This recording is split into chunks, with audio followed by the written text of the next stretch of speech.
In today's interview, our guest is this guy. My name is Dagoberto. People call me Daigo, and I am the developer of Dono's Tale, an action platformer. Is there some kind of backstory about your game? The game, back when I was still in high school. I graduated like 4 years ago. I originally was introduced to crowdfunding through A Hat in Time. That was the very first game that I ever saw that was like crowdfunding. Oh man, that's so cool. You could make a project and have show it off to people and be able to get funded and actually work on this project that you're trying to make. Some time passes. I got into a programming class. First off, we started with like a regular programming class, so it was like your regular like HTML, right? Like just like making websites and stuff like that. Very basic programming. I believe it was my senior year where they finally gave us like the game design class. It was not a game design class. We never made a game. It was the same here. Like when I saw the advertisement, I was like, yeah, I'm not taking that course.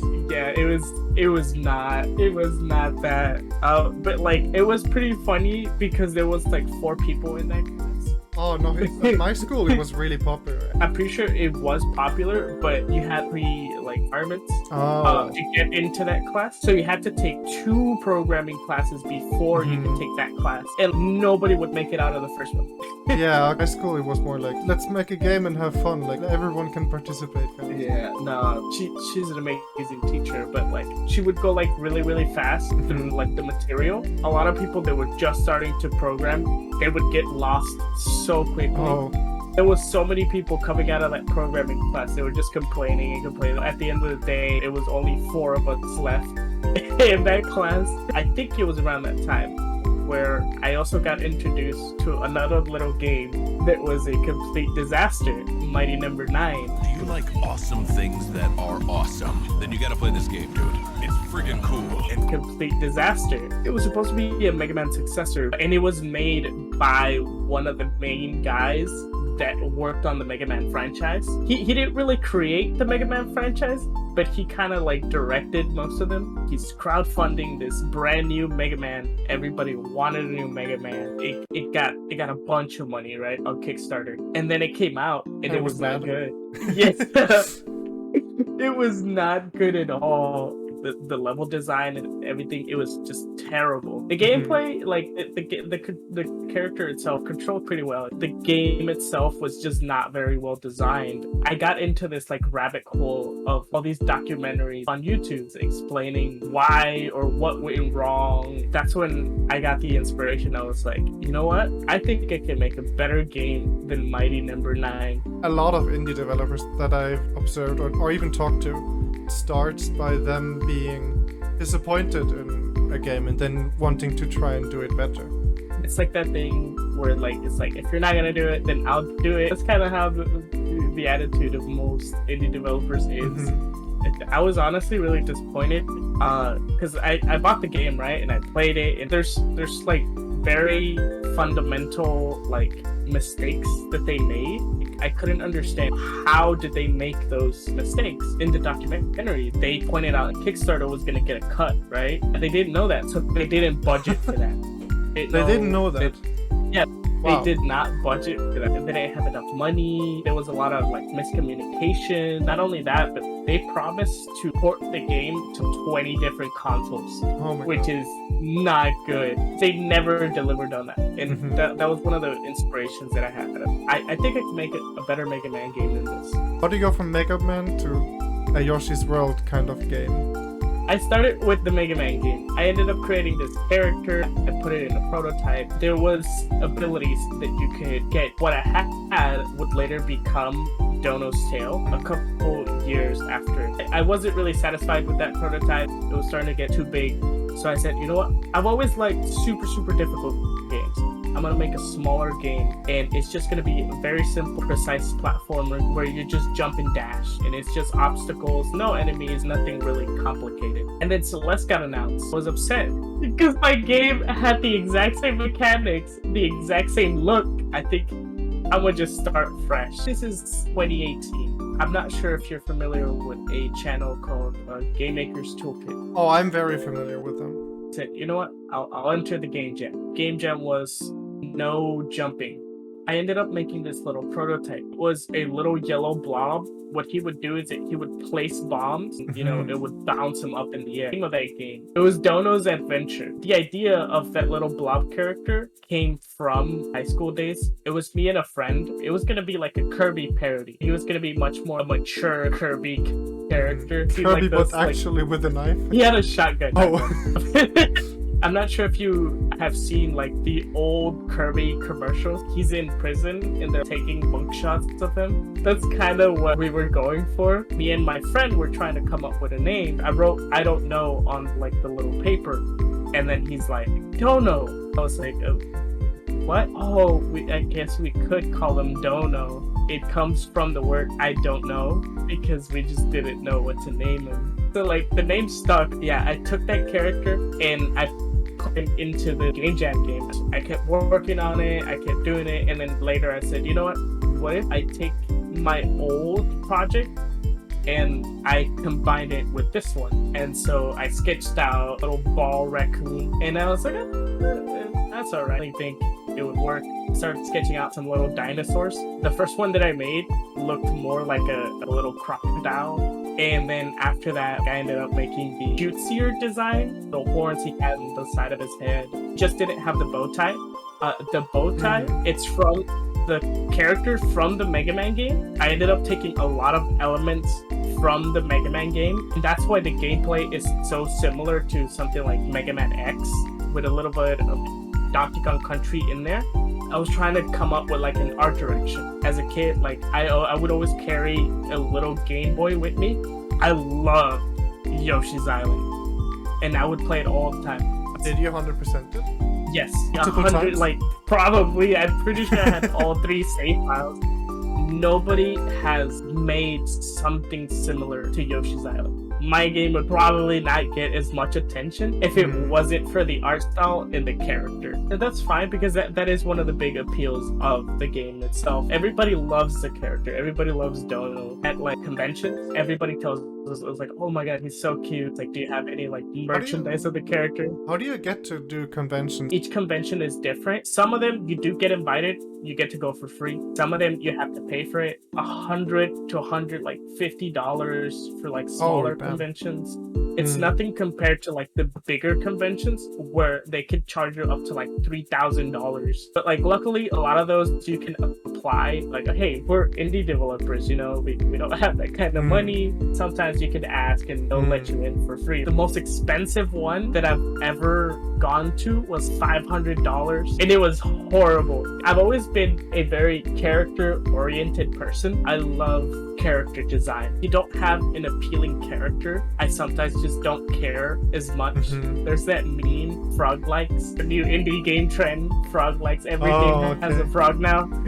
Games that don't really have a character design attached to them. I've never really been a big fan of that. There's a reason the most popular franchises in the world are known. Get like Pokemon. Pokemon is the most popular franchise in the world. It's because of the character design.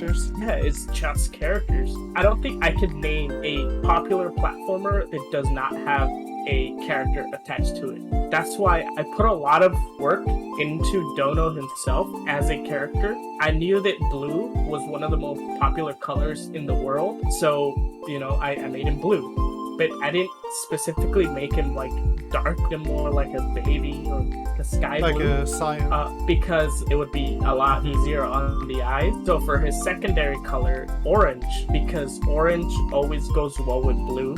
So like my tip for any indie developer out there, make a good and appealing character that people can attach themselves to. People love having their favorite character on like a shirt. When you don't have a character, it becomes a bit forgettable. The thing about characters also is that you're never gonna get the perfect character. Some people are just not gonna like it. You kind of have to think a lot about who you want your character to appeal to. It's difficult, but even if you as an indie developer, you aren't as skilled at that, there's always people out there to help you out with that. I think that is a must for any indie developer, especially like platformers. Making him round will probably be the best option when it comes to like making like a plush toy merchandise of the character. So I wanted to go with a very round design. First, it was like a little ball-shaped raccoon, but then I decided I'm gonna go with a dinosaur. But I wasn't satisfied with how his head shape looked. One of the inspirations that I had was Kirby. So that's why he has like very stubby arms, really big legs. He almost looks like Kirby, just with a head on top. That is exactly where I'm going. The creator of Sonic the Hedgehog, he took Mickey Mouse's body and he put Felix the cat, his head on top of it, and that's how you got Sonic the Hedgehog. That sounds ridiculous.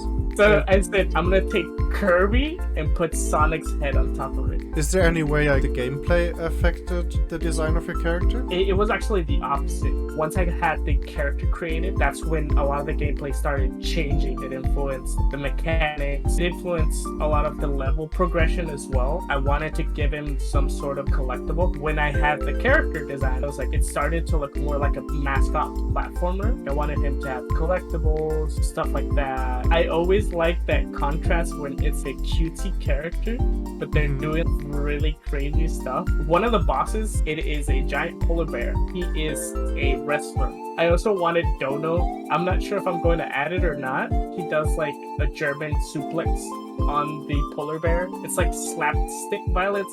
That's kind of what I wanted to go for, because it looks so funny. A contrast between his soft appearance and like a slapstick comedic violence. I think I will add Dono into harder situations. There will be a Kaizo mode. That is really cool. I love difficult games. There's two reasons why I wanted to add that Kaizo mode. Since I wanted to make the game accessible to anybody, I want to let them beat the game. For more pro players, that might have been somewhat disappointing, because the game has a lot of depth when it comes to its mechanics. I want the game to be pushed to its absolute limits. From like the very start, I said I want this to be a speed game. Sonic without the annoying speed reduction. Yeah, I've always loved games where you can fly through the game. If you're tough, you'll be able to just keep moving forward. I have a lot of patience for difficult games. Doesn't matter how hard the game might be, I can sit there for hours trying the same level over and over again until I master it. That's one of the things that I wanted to add into the game for the people who want to get really, really good at the game. I've always really been into the speedrun aspect of things. I love difficult games. Naturally, I'm attracted to speedrunning and fighting games, the two most difficult aspects of gaming itself. Fighting games are really hard. Instead of just going up against like the game itself, you're going up against a real life person. There doesn't seem to be any other game out there that has an official Kaizo mode. Most of them are ROM hacks. Mario 64, they spent half of the development time just making the movement. I spent, I think, about a year on the character controls alone, trying to figure out what feels good, so that as soon as somebody picks up a controller, they'll just start playing. They won't even think twice about it. That's how you know that a game is good, when you're having fun just by jumping around and controlling your character. I looked at games that already had good controls. Mega Man X, Donkey Kong Country, Yoshi's Island, Mario Bros. 3, and Mario World. What aspects of these games work? What aspects would I like to have in my game? I looked at that from Mega Man X. I wanted to have that sense of speed in the game. I looked at Donkey Kong Country. Donkey Kong has a little roll. The cool part of the roll is that if you roll off a ledge and you're in midair, you can jump out of it. You get like a mid-air jump. I said, you know what? I want that. It would mesh really, really well with Mega Man X's dash. I kept doing small little tweaks to make sure everything felt right. Like, it feels incredible. Super fun. Put like a couple blocks in a test level. He's dashing, he's like jumping in midair. This is so fun that I bet I could make an entire game just with this. And that's how I knew that I was on the right track. And then what if I add a mid-air jump so that you can string those together? You can dash off a ledge, jump in mid-air from the dash, and then you get another jump, so you can get even further. Now I can string my two abilities together. That's exactly what I want the game to be. I want the game to have all these abilities. They work together to create this incredible movement. I started adding more abilities, but I came to realize that it's a lot harder to combine abilities when you have too many. I have to limit myself to a certain amount of abilities to just make it easier on people that want to get good at the game. The character was very cute. It would appeal to a lot of kids, but then if a kid picked up the game, they weren't going to necessarily be able to play the game, because kids have a rough time time pressing more than one button at a time. I need to make the game accessible for anyone, but I will keep the depth and the mechanics from the original prototype. This way, people who want to get good at the game can get good at the game, but people who aren't able to do all that button pressing, they don't have to do it. The game is easy enough so that it won't ever ask you to string two abilities together. Right? So I'm combining two mechanics from different games and seeing what works. Those mechanics are already proven. Everybody likes the dash from Mega Man X. Once you combine it with something else, it makes it more original. You keep the appeal of the original mechanic, but you're adding to it. I don't really want to reinvent the wheel. I wanted to advance that classic gameplay from like old school games, sort of like a sequel. I wanted this game to feel like a game that would have been released back in the 90s. Don't worry about like these things. This game is just meant to be fun. It's not meant to tell a huge like story like a lot of like games do these days. They're trying to give a message to people, but my game is not really that. It's meant to be a game where you pick it up and you forget about everything. I want my game to be a game people will enjoy studying, taking it apart piece by piece and figuring out every little detail in the game. It goes back to speedrunners. Everyone is going to be able to play the game. I've had kids 5 years old at like conventions. This kid, he grabs a controller, he sits down on the floor and he's just playing it for hours. There's probably adults that would like to sit down for 5 hours as well, but it's just not socially acceptable. Well, that's why I'm trying to get it on the Switch, so that you can take it on the go. There's something for everyone in the game. A little bit for everyone. The last question is, what is your favorite mascot? A lot of people are going to be like, oh man, really? You went for that one? The most basic one? It would have to be Mario. Mario is my like biggest inspiration. He's a middle-aged plumber. Like, with what? With a mustache. It makes absolutely no sense that he is as popular as he is. I always take my video game philosophies from Mario games. Like they, that's literally how I learned game design in the first place, just by looking and playing like Mario games. Yeah. So yeah, I would have to go with Mario. Yeah. Okay, and with that, I think we're finished with the interview. I think I've got more than enough. I'm pretty sure you do. We've been here for almost 2 hours. I'm sorry that I rambled a lot. Oh no, that's the thing. Like everyone says sorry, but in actuality, I'm so happy because I worry way too much about having to prepare questions and everything in advance because I'm so scared I won't get enough out of it. Yeah. How did you like this episode? If you liked it, smash like and subscribe or whatever these YouTubers say nowadays. And don't forget, there is a Patreon where you get exclusive benefits, as well as a shoutout at the end, among many other things. Link in the description.